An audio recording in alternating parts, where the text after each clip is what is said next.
Ayan, good evening po sa inyo mga kadada and friends. Ayan, nandito na po tayo sa sa Cuties Pet Grooming. Ayan, sa pinagboardingan nila Mami Cutie. Ay, kumusta kayong dalawa?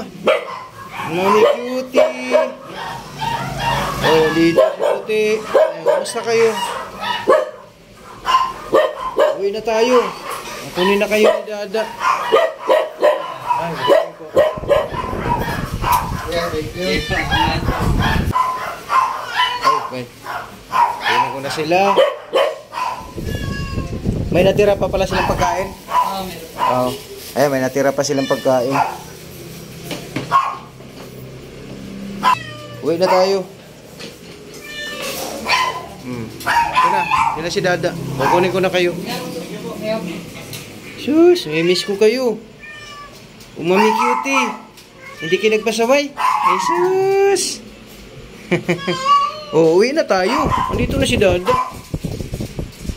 Kunin ko na sila. Nailagay na natin dito ang dalawa sa cage carrier. Bye, salamat talaga ha. Thank you talaga. Oh, salamat. Ayun, apat na araw sila dito. At ngayon, ano na tayo? Uwi na tayo. Ito lang yung puti ang ano na. Iba yung attitude. Pero yung isa, hindi. Mabait si Cutie. Ito lang. Maldita yan. Oh, may ugali ka raw talaga puti. Si Mami Cutie, mabait. So yan, okay na. Salamat. Kina kami.